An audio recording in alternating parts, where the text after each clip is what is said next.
प्रकाश प्रकट हो जाता है और उसको सुख की अनुभूति होने लगती है। सच्चा सुख जो है सतोगुण में है, रजोगुण में कम है। सतोगुण में वो ज्ञान के द्वारा उस सुख की अनुभूति करने लगता है, भोगने लगता है।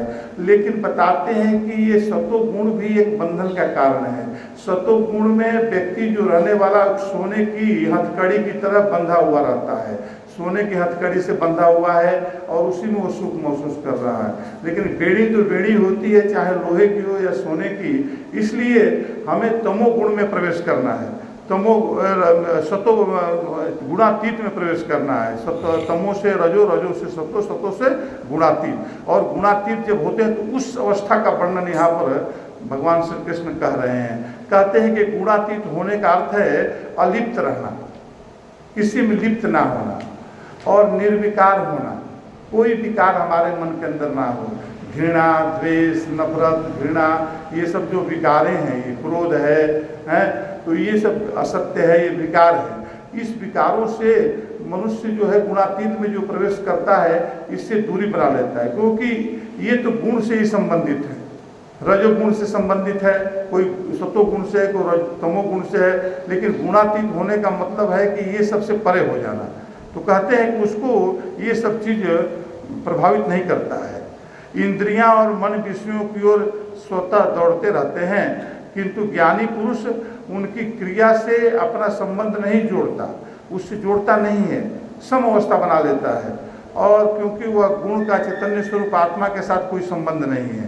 तो यहाँ पर भगवान आगे बताते हैं, कहते हैं कि जो पुरुष आत्मभाव में स्थित होकर, आत्मभाव में दुख और सुख में समान रहने वाला।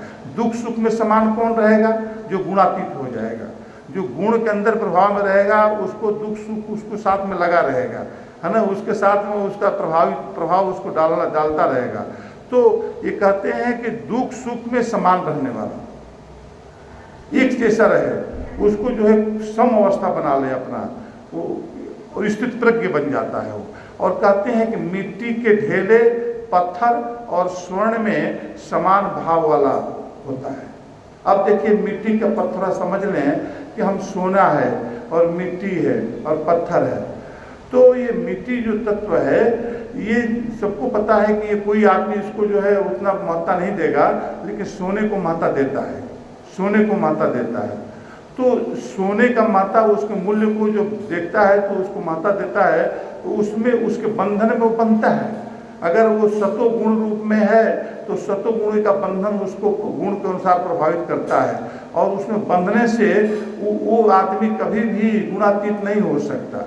इसलिए बता रहे हैं कि सोने में और मिट्टी में, पत्थर में, सब में एक समान भाव आ जाए, उसके लिए ये सब चीज़ का कोई मूल्य ना, जो हम लोग मूल्य बना कर चलते हैं, वो इससे दूरी बना लेता है। जो संत महात्मा सन्यासी होते हैं, वो जो है इससे दूरी बना के चलते हैं।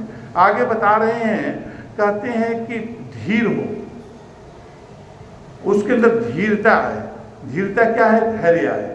मनुष्य क्या करता है कि छोटी छोटी बातों में कभी कभी वो कभी भक्ति जगती है, सतोगुण बढ़ जाता है तो भक्ति परमात्मा के चरणों में आ जाता है, और कभी उसकी भक्ति जो है रजोगुण में प्रवेश कर जाती है, स्वभाव मन चला जाता है या तमोगुण में चला जाता है। कोई भी आदमी उसको आघात कर देता है, बोलता है अरे क्या जा रहे हो, वहाँ पर क्या है, यहाँ पर चलो अलग सुख मिलेगा, ऐसे शांति मिलेगी, और उसमें वो भ्रमित हो जाता है। तो गुणातीत पुरुष को धैर्यवान भी होना चाहिए, अपने जो है कर्तव्य निष्ठा पर पूर्ण रूप से धैर्य बना के चले।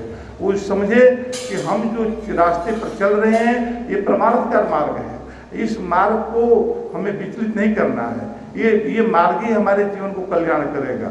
ये जब तक ज्ञान जब हो जाता है तो उसके मन में धैर्य का साम्राज्य स्थापित हो जाता है। नहीं तो मनुष्य का धैर्य, रजोगुणी वाले जल्दी टूट जाते हैं, तमोगुणी वाले तो पूछना ही नहीं, एक दो बार भक्ति करने जाएंगे, बाद में बोलेंगे भैया कोई बोल देगा तो बोलेंगे ठीक है मैं नहीं जाऊंगा, बंद कर देंगे। लेकिन ऐसा नहीं है, हमको इसी माध्यम से ही हमको मोक्ष गति प्राप्त करना है। तो कहते हैं कि प्रिय और अप्रिय के तुल्य मानने वाला, प्रिय और अप्रिय, उसके लिए गुणातीत पुरुष के लिए ना कोई प्रिय है ना कोई अप्रिय है, क्योंकि गुण गुणों में बरत रहे हैं। जैसा बता रहे थे, तो गुण गुणों में बरत रहे हैं। गुण क्या है?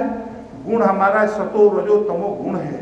ये सतो रजो तमो गुण के प्रभाव से ही हमारा कर्म संचालित होता है। सतो रजो तमो गुण जो है कारण रूप में हमारे अंदर स्वभाव के अनुसार स्थापित हो जाते हैं, और जिस वजह से हम जो है उसी के अनुसार हमारा स्वभाव, हमारा मन, हमारा सब केंद्रित हो जाता है, और हमारी इंद्रियां उस तरफ प्रबल हो जाती है और वो कार्य करने के लिए बाध्य हो जाती है। इसलिए हमें बता रहे हैं कि प्रिय और अप्रिय, किसी को प्रिय को क्या चीज होता है? प्रिय होता है राग, राग में प्रियता आती है, और अप्रिय होता है द्वेष। अगर हम राग में समाहित हो जाते हैं जीवन को, या द्वेष में समाहित होते हैं, तो द्वेष जो है राग से भी खतरनाक है, ऐसा बताते हैं। तो राग और द्वेष हमको नहीं रखना है मन में, अगर हम गुणातीत बनना चाहते हैं तो। अगर हम सात्विकता से ही अपने जीवन को धन्य समझते हैं, तो सात्विक जीवन का जैसे गीता में बताया गया है कि उसका जो है स्वर्ग लोक तक और लोकों तक जो है जाकर वहाँ का निवास होता है। लेकिन अगर आपको ब्रह्म पद को प्राप्त करना है, आपको भगवान श्री कृष्ण के लोक को प्राप्त करना है, आपको राम के लोक को प्राप्त करना है, शिव के लोक को प्राप्त करना है, तो आपको प्रिय और अप्रिय वस्तु से आपको ऊपर जाना पड़ेगा, और ऊपर की अवस्था होती है गुणातीत की अवस्था। दूसरा मानते हैं कि अपनी निंदा और स्तुति में समभाव वाला होता है। निंदा और स्तुति, निंदा करना और स्तुति करना, ये दोनों में जो है मनुष्य जो है एक में विचलित हो जाता है, एक में बहुत आकर्षित हो जाता है। उस पर उसका जो है लगता है कि ऐसा ही बात मेरा गुणगान सब दुनिया गाती रहे, लेकिन ऐसा नहीं है। संसार में जो है दोनों मिला हुआ है। जितना आपको जो है यहाँ पर जो है निंदा मिलेगी, उतना आपको प्यार भी मिलेगा। जो सज्जन आदमी हैं वो जो प्यार करेंगे, जो निंदक आदमी है वो निंदा करेंगे। तो ये दोनों को सहन करने की सम अवस्था बना कर रहना है। इसलिए उसमें उलझ कर अपने जीवन को तहस नहस नहीं कर डालना चाहिए। ये नहीं कि हम जो है तमोगुणी में गुणातीत में प्रवेश करना चाहते हैं और हम इसी रजोगुणी के स्वभाव में अपने आप जीवन को ढालकर और अपने जीवन को जो है व्यर्थ गवाया और अस्त व्यस्त कर दिया। यहाँ पर बताते हैं और आरंभ से कर्ता होने का अभिमान से मुक्त हो जाता है। तो ये जो बातें यहाँ बता रहे हैं, कहते हैं कि आत्मा का स्वरूप में स्थित रहने से अथवा परमात्मा के साथ एकत्व भाव रहने से ही ज्ञानी पुरुष के सर्वत्र ब्रह्म दृष्टि, परमात्मा ही है, ऐसा दर्शन होने लगता है। कहते हैं कि जो मनुष्य बहिर्मुखी होकर निरंतर संसार की ओर देखता है, उसकी इंद्रियां, मन, बुद्धि संसार के विषयों, भोग पदार्थों की ओर दौड़ती है, वह सदैव चंचल और अशांत रहता है। रजोगुण प्रवृत्ति के व्यक्ति का स्वभाव है जो हमेशा चंचल और अशांत बना रहता है, उसका स्वभाव ही है। आगे बोलते हैं किंतु जो पुरुष अंतर्मुख होकर अपने निज स्वरूप में स्थित रहता है, अंतर्मुख, अंतर मन में प्रवेश कर गया और वह सम और शांत रहता है, तो ज्ञानी पुरुष अपना वास्तविक जीवन अपने भीतर ही जीता है, बाहर का सहारा नहीं लेता है। हम जो है अपने जो मान सम्मान पाने के लिए बाहर का सहारा लेते हैं, भोग पदार्थों को ग्रहण करने के लिए बाहर का सहारा लेते हैं, लेकिन ये जो ज्ञानी पुरुष होते हैं, गुणातीत होते हैं, वो अंतर का सहारा लेते हैं। आगे बताते हैं ज्ञान मार्ग में आरूढ़ होकर आत्म साक्षात्कार के दो साधन यहाँ बताए गए हैं। ज्ञान मार्ग में आरूढ़ जो व्यक्ति होते हैं, जो सुख जिज्ञासु होते हैं, उनको आत्म साक्षात्कार के दो साधन अपनाना चाहिए। एक बताए हैं, कहते हैं कि वेद महावाक्यों तत्वमसि और ब्रह्मास्मि आदि के आधार पर परम ब्रह्म परमात्मा का चिंतन मनन करते हुए वैराग्य बुद्धि होने पर तथा अपने निज स्वरूप में स्थित होकर सर्वत्र ब्रह्म का दर्शन करना, ये एक जो है भाग है। दूसरा भाग बताते हैं कि जड़ जगत को और अपनी क्रियाओं को प्राकृत के गुणों की परस्पर क्रीड़ा का परिणाम मानकर एवं उससे ऊपर उठकर अपने निज स्वरूप में स्थित होकर सर्वत्र ब्रह्म का दर्शन करना। एक ज्ञान मार्ग, एक भक्ति मार्ग यहाँ पर आ गया। एक सगुण ब्रह्मोपासक, एक निर्गुण ब्रह्मोपासक, ये दोनों को जो है यहाँ पर प्रधानता दे रहे हैं। यहाँ पर भगवान श्री कृष्ण कहते हैं कि प्रकृति परमात्मा की माया शक्ति है, प्रकृति परमात्मा की माया शक्ति है, लेकिन ये प्राकृतिक परमात्मा की माया शक्ति है, लेकिन वो जो शक्ति कारण रूप में भी है और कार्य रूप में भी है। तो कारण रूप में परमात्मा का जो माया शक्ति जो है सूक्ष्म रूप में होती है, इसको योग माया कहते हैं। तो ये जो सूक्ष्म रूप में जो प्रकृति होती है और वही कार्य रूप में जब परिणित होती है तो वो जो है जो माया, साधारण माया कहते हैं, लोकाचारी में माया कहते हैं, जो संसार के माया मोह का चक्कर है, ये उसमें बनता है। वासनाएं हुई, हमारी कामनाएं हुई, ये माया को जन्म देने लगती है, तो ये कार्य रूप में परिणित होकर देती है। कहते हैं कि जगत प्रपंच रचकर नाना विधि खेल करती है, विवेकशील व्यक्ति उससे परे जाकर अथवा उससे ऊपर उठकर परम ब्रह्म परमात्मा की शाश्वत सत्ता के साथ एकात्म होकर कृतार्थ हो जाते हैं। एकात्म होकर कृतार्थ होते हैं, वो ये भेद को खत्म कर देते हैं बीच में। माने कि आत्मा और परमात्मा का भेद का खत्म करना है ना। आत्मा परमात्मा के बीच में माया आके खड़ी हुई है, वो माया को बस कुछ नहीं करना है, ना आत्मा को टच करना है, ना परमात्मा को, बस बीच की माया को हटा देना है। बीच की माया हटते ही ये जैसे कि माया जो है धूल की तरह होती है। जिस तरह शीशा है और शीशे में हमारी चेहरा दिखाई नहीं देता है धूल के कारण, धूल को साफ कर दिया, चेहरा दिखाई देने लगा। उस तरह माया भी जो है एक मैल की तरह है और उसको हमको स्वच्छ करना है। माया में गुण होते हैं, चंचलता होती है माया में जो है आवरण होता है, माया में मल होता है, तीन चीज माया में पैदा होता है। तो तीनों चीज को हम यदि हम अपने गुणों के प्रभाव से जब हम इससे हटा देते हैं तो हम जो है गुणातीत में प्रवेश करते हैं। आगे बोलते हैं कि त्रिगुणातीत अवस्था में, यहाँ पर त्रिगुणातीत की बातें हो रही है, यानी कि एक ब्रह्म ज्ञानी की बात हो रही है। यहाँ पर कहते हैं कि त्रिगुणातीत अवस्था में ज्ञानी सत्यचित आनंद स्वरूप परमात्मा में स्थित हो जाता है। उसके अंदर जो है आनंद अंदर से प्रभावित होने लगता है। उस सत्य का पथ जो है आनंद से भरा हुआ है और वो आनंद जो है उसको कहीं बाहर से नहीं लेना पड़ता है। संसारिक आदमी जो है बाहर से आनंद को खोजते हैं, किसी कार्य को किए, उस कार्य में जो आनंद मिला उस आनंद को भोग कर रहे हैं, कामनाओं को पूर्ति करके आनंद को भोग कर रहे हैं। लेकिन जो गुणातीत होते हैं उनके अंदर जो है आनंद जो है उनकी इंद्रियों से प्राप्त होने लगता है। इंद्रियां जो है बलवती हो जाती हैं। यही इंद्रियां कोई नगण्य चीज नहीं है। इंद्रियां ही हमारे मन को अधोगति में ला जाती है, न तो उन्नति की गति में भी ले जाती है।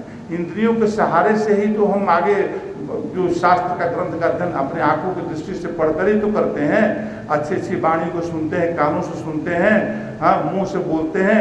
तो ये सब जो इंद्रियां, ज्ञान इंद्रियां हैं, कर्म इंद्रियां हैं, ये इंद्रियों का भी प्रभाव जब हम गुणातीत में जब प्रवेश करते हैं तो ये इंद्रियों का प्रभाव और बलवती हो जाती है, जिस वजह से वहाँ पर सच्चित आनंद का जो है साम्राज्य वो अच्छी तरह से समझकर और उसको उसके आनंद में विभोर होता रहता है। आगे बोलते हैं, कहते हैं कि निरंतर आनंद की अवस्था का अनुभव करने वाला त्रिगुणातीत पुरुष सुख दुख देने वाली प्रतिकूल और अनुकूल परिस्थिति की परमार्थिक सत्ता को स्वीकार नहीं करता। जो देखिए परिस्थितियाँ जो है हमारे अनुकूल जो होती है तो सुख का कारण बनती है और हमारे प्रतिकूल होती है तो दुख का कारण बनती है। तो ये गुणों के प्रभाव से ही है। गुणातीत बनने के बाद में ये जो इंद्रियां जो है हमारी उसमें प्रभाव नहीं डाल पाती है। ना कभी उसको मन में दुख होता है ना सुख होता है। कबीर जी जो है सत्संग कर रहे थे और कबीर जी के जो है घर में किसी ने आग लगा दिया, झोपड़ी में आग लगा दिया। तो वो जो है बताया किसी ने कि कबीर जी आपकी झोपड़ी में तो आग लग गई है, जाकर संभालिए, देखिए सत्संग कर रहे हैं यहाँ पर। तो बोले कि जलता है तो जलने दो। वो जो है झोपड़ी जल गई, जलने दो, लेकिन ये जो है जो सत्संग जो हम लोग कर रहे हैं ये तो बड़ा भाग्य की बात है। इतने पहुँचे हुए थे वो। तो इस तरह से ब्रह्मज्ञानी इतना अवस्था में पहुँच जाते हैं कि उनको संसार की सुख दुख, संसार का जो है कोई मान सम्मान, ये सब उसको कोई प्रभाव नहीं करता है, उससे प्रभावित नहीं होते हैं, है ना। तो इसलिए हमें भी इस तरह की गति अपने जीवन में लाना है। ये हम संकल्प करें, हम अपने जीवन में केवल सत्वगुणी में ही अपने जीवन को जीकर ना चले जाएं। सत्वगुणी के द्वार पर आप जो है बहुत परम अधिकारी बन गए हैं। जो तमोगुणी वाला व्यक्ति है अगर वो चूक जाता है तो चल जाता है, लेकिन जो रजोगुणी वाले हैं जो कामनाओं में ग्रस्त है वो अगर चूक जाते हैं, परमार्थिक कार्यों में गुणातीत जीवन नहीं जी पाए तो चल जाएगा। लेकिन परमात्मा जो है आपके ऊपर विशेष कृपा किया है, जिस वजह से आपने जो है सतोगुण में प्रवेश कर गए हैं। और अब आपको एक छलांग लगाना है, और ये छलांग तभी लगती है जब चित्त की शुद्धि हो, मन की शुद्धि हो। मन हमारा शुद्ध नहीं होने पाता है, मन में हजार तरह के हम वासनाओं को लेकर, अपने मान सम्मान को लेकर ये सब होते रहते हैं जो नश्वर चीज़ें हैं, और इससे हमको परे जाकर ही हम छलांग लगा सकते हैं। तो आगे बता रहे हैं कि कुशल नाविक जैसे गहरे और तूफानी जल में भी नौका को चलाता हुआ उसे पार ले जाता है, किंतु यदि किसी छिद्र के कारण कोई होल हो गया, उसके अंदर छिद्र हो गई, तो बोलते हैं कि नौका में जल भर जाता है और वह बीच में ही डूब जाता है। तो छिद्र क्या है? यहाँ पर छिद्र बताए हैं संसारिक विषयों को, संसारिक जो विषय है, जो कामनाओं को जन्म लेकर विषयों में करते हैं, इसमें प्रवेश करके वो जो है बीच में ही डूब जाता है। बीच में डूबने का मतलब यह है कि वो उससे ऊपर नहीं उठ पाता, पार नहीं कर पाता है, बीच में ही डूब गया उसका जीवन। इसलिए कि वो जो है भक्ति पथ पर चला था, आए थे हरि भजन को और ओटन लगे कपास। कबीरदास जी कहते हैं, कबीरदास जी जुलाहा थे तो बोलते थे कि वस्त्र बुनते थे, और वस्त्र बुनते थे तो उनके हर धागे में वो राम नाम को दोहराते थे, हर धागों में राम। और ये जब वो कपड़ा बुन लेते थे तो लेके जाते थे बाजार में, तो उनको कहते थे कि हे मेरे राम, मैं तुम्हारे लिए वस्त्र लाया हूँ। तो इस तरह से उनका भाव जो है बिल्कुल जो है परमात्मा के चरणों में एक रूपता स्थापित कर लिया था। इसी तरह से हमारा भी जीवन ऐसा होना चाहिए। कहते हैं कि हम विषयों को जो हम छोड़ दिए हैं, कहने जैसे कि सफ़ेद कोई कपड़ा पहना है और उसमें कोई छोटा सा दाग लग जाता है तो सबको नज़र में आकर खटकने लगता है, लेकिन उसी तरह से ये विषयों का जो विकार है, ये गुणातीत पुरुष का जो सफ़ेद वस्त्र, श्वेत मन का वस्त्र बना हुआ है, उसमें एक छींटा भी लग जाता है तो दूर से दिखाई देता है, अरे ये तो जो है मतलब नीचे आ गया। तो नीचे नहीं आना है, हमको हमेशा जीवन में उन्नति करना है।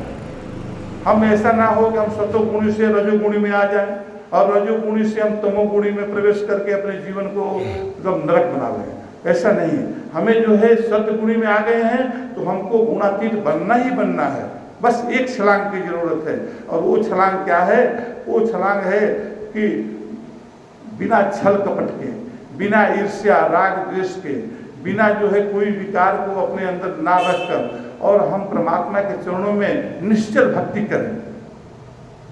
निश्चल भक्ति ही हमको जो है वहाँ पर प्रवेश कराएगी, और कोई मार्ग नहीं। वहाँ पर कर्म का कोई प्रभाव नहीं पड़ता है। गुणातीत व्यक्ति के लिए कर्म का कोई प्रधानता नहीं है। कर्म की प्रधानता केवल सतोगुणी तक ही है। सतोगुणी के बाद में हमें ज्ञान की प्रधानता होनी चाहिए। हम ज्ञान के पारखी नज़रों से अपने विवेक को जागृत करके और अपने संसार के वैराग्यता को समझते हुए हम जीवन को आगे गुणातीत में प्रवेश करते हैं। तो यहाँ पर ये बात बता रहे हैं, कहते हैं कि भगवान श्री कृष्ण ने मनुष्य को सुख दुख आदि द्वंद्वों से ऊपर उठकर निरंतर सुप्रसन्न रहते हुए कर्म करने का उपदेश अनेक बार अनेक प्रकार से किया है। तो आगे बताते हैं कि अनेक पुनरुक्तियां होने पर भी इस महान संदेश का महत्व कम नहीं हो जाता, ये हमेशा ही बना रहता है इसका महत्व। बाह्य जगत परिवर्तनशील है और परिस्थितियां बदलती रहती है। बाह्य परिस्थितियों के आधार पर सुखी और दुखी होने वाला वह बाह्य प्रकृतियों को अपने सुख दुख का कारण मानने वाला मनुष्य कभी स्थिर नहीं हो सकता, कभी स्थिर नहीं रहता है। और बोलते हैं उससे परिस्थितियों का परिवर्तन विचलित करता रहता है, क्योंकि स्थिर नहीं रहता है। बड़ा ये माया महा ठगनी हम जानी, माया हमको बहुत ठग देती है। हम बहुत सतर्क रहते हैं, बहुत काजल की कोठरी में कौन निक्शा है तो कौन दाग ना लगे, ऐसा तो कोई हो ही नहीं सकता है। तो इस तरह से होता है प्रभाव। हम सतोगुणी में जी रहे हैं और कभी कभी हमारे मन में रजोगुणी का प्रभाव प्रधान हो जाता है और हम सतोगुणी कमजोर हो जाता है, तो हम नीचे के पथ पर चले जाते हैं। आगे वो बता रहे हैं कि विवेकशील साधक अपने भीतर सदैव संतुलित, सम, शांत रहने का अभ्यास करता है। गुणातीत पुरुष, सिद्धि पुरुष अविचल रूप से सम और शांत रहता है, सम रहता है, शांत रहता है। ये अवस्था उसकी हमेशा बनी रहती है। वास्तव में मनुष्य अपनी चेतना को विचार, साधना, सत्संग द्वारा भौतिक धरातल से ऊपर ऊंचे उठकर ही सांसारिक परिस्थितियों से ऊपर उठ सकता है। आगे बोलते हैं कि अलौकिक आत्मानंद का रसपान करने वाला गुणातीत महात्मा के लिए भौतिक सुख भोग के साधन अत्यंत निस्सार प्रतीत होते हैं। जैसा बताया, उसको इसको महत्ता नहीं देता है, और अनासक्ति के कारण वह मिट्टी के ढेले, पत्थर और स्वर्ण को भेद को भी नहीं करता है। वो जो है उसका एक जैसा समझता है। आगे बोलते हैं गुणातीत पुरुष प्रिय और अप्रिय अथवा मन के अनुकूल और प्रतिकूल वस्तु और परिस्थिति में सर्वथा समभाव से युक्त रहता है। तो ये तो हम लोग पढ़े थे। अब आगे बोल रहे हैं कि संत कबीर जी की एक और बात आ गई इसमें। कहते हैं कि संत कबीर को और उनके पुत्र कमाल के संबंध में अनेक बातें प्रचलित है। कहते हैं कि कहा जाता है कि पिता पुत्र कहीं जा रहे थे, कबीरदास जी और उनके पुत्र कमाल कहीं जा रहे थे। कबीर ने एक स्वर्ण मुद्रा मार्ग में पड़ी हुई देखी, एक सोने का जो चीज कोई गिरा हुआ देखा, और उन्होंने पुत्र को प्रलोभन से बचने के लिए, माने पुत्र इसमें लालच में ना आ जाए, देख लिया तो इसलिए बचने के लिए दृष्टि से उस पर मिट्टी डाल दी, एक गड्ढा में मिट्टी डाल, उस पर रखकर मिट्टी डाल दी कि ना हम भी रहेंगे ना पुत्र देखेगा। तो पुत्र लेकिन देख लिया, कमाल जो था बहुत कमाल का था कमाल, तो कमाल जो है देख लिया। तो कमाल क्या कर रहा है कि किंतु पुत्र ने कहा, कमाल ने क्या कहे कि क्या अभी स्वर्ण और मिट्टी का भेद आपके मन में रह गया है? कबीरदास जी से बोल रहा है कि स्वर्ण मिट्टी का भेद अभी तक आपके मन में है क्या? आपने मिट्टी पर मिट्टी क्यों डाल दिया? ये स्वर्ण भी मिट्टी और वो मिट्टी पर मिट्टी डाल दी, इसका मतलब दोनों में भेद आपका है। तो कमाल जो है बहुत बड़ा अनुभवी थे। वो बोलते थे कि चलती चक्की देख के दिया कबीरा रोय, दो पाटन के बीच में साबुत बचा ना कोई। तो कमाल जो है वहाँ पर बोला कि जो कील की धुरी के पास में जो रहता है उसका भी भाई दोहा है, तो जो धुरी में जो बचा रहता है दाना, वो दाना जो है सुरक्षित रह जाता है, वो दाना पिसा नहीं जाता है। उसी तरह से जो परमात्मा के चरणों में जीवन व्रत बना के चल रहे हैं, लगन लगा के चल रहे हैं, वो जो है उस चक्की के कील के अंदर पड़े हुए दाने की तरह, वो क्या है चक्की कितना भी चलती रहे संसार की, लेकिन वो पिसा नहीं जाता है। इस तरह से जो परमात्मा उसकी रक्षा करता है अपने भक्तों को, संतों को। तो आगे बता रहे हैं, कहते हैं कि त्रिगुणातीत पुरुष अपनी निंदा और प्रशंसा में सम और एक सा रहता है। हम एक सा नहीं रह पाते हैं। हमें निंदा कोई कर दिया तो हम बहुत उग्र हो जाते हैं, हमें कोई प्रशंसा कर दिया तो बहुत प्रसन्न हो जाते हैं। लेकिन ये निंदा और स्तुति, ये दोनों जो है हमें नुकसान ही देता है, क्योंकि बंधन ही करता है। हम जो है अच्छे आदमी अच्छे बनते हैं, उनको अच्छे प्रशंसा करते रहते हैं, और वो अच्छे करने में ही वो अपने जीवन को अलग मार्ग क्षेत्र चुनकर उसमें ही अपने जीवन गुजार लेते हैं। लेकिन जो परमार्थिक कार्यों में है वो इससे दूरी बना के चलते हैं। आगे बोलते हैं, कहते हैं, वो बता रहे हैं कि मनुष्य को अपनी निंदा और आलोचना सुनकर आत्म परीक्षण करना चाहिए, मनन करना चाहिए। हम मान लीजिए कि हम कोई गलती कर दिए, निंदा कर दी, किसी को कर दी, और निंदा करके दूसरे को दोष दे दिए, तो बाद में शांति में सोचना चाहिए कि हम जो है गलती कौन था, हम थे कि वो थे। जब दो आदमी में लड़ाई होती है तो वो लड़ाइयों में एक धर्म होता है, एक अधर्म होता है। हमेशा मान के चलिए, समाज में भी लड़ाई होती है, राष्ट्र में लड़ाई होती है, अंतर्राष्ट्रीय में लड़ाई होती है, वहाँ पर भी एक धर्म का पक्ष रहता है, एक अधर्म का पक्ष रहता है। तो हमें धर्म का पक्ष का जो है विवेक के द्वारा ज्ञान प्राप्त करना चाहिए, और उसी पर ही हमें अपने जीवन को लगाना चाहिए। हम जो अधर्म का साथ कभी नहीं देना चाहिए। इतना तो हम कर सकते हैं। देखिए अभी ट्रम्प और उधर जो है इराक में लड़ाई हो रहा है, जो अमेरिका इराक में, और इंडिया के जो है प्रधानमंत्री जी जो है तटस्थ बने हुए हैं। भाई क्यों उसके बीच में जाए? तो ये जो है, ये कहने का मतलब इस समवस्था, मतलब इसमें नुकसान आपका नहीं है। अगर आप अमेरिका का पक्ष लेके जाते हैं तो ईरान आपको अटैक करेगा, ईरान को पक्ष अमेरिका, तो दोनों नुकसान आप ही को होगा। तो आपको उससे दूरी बना दी, ट्रस्ट हो गई। उसी तरह से जो गुणातीत व्यक्ति होते हैं इसके उलझन में नहीं फंसते हैं, इसके दायरे में नहीं फंसते हैं। अच्छा आगे बताते हैं।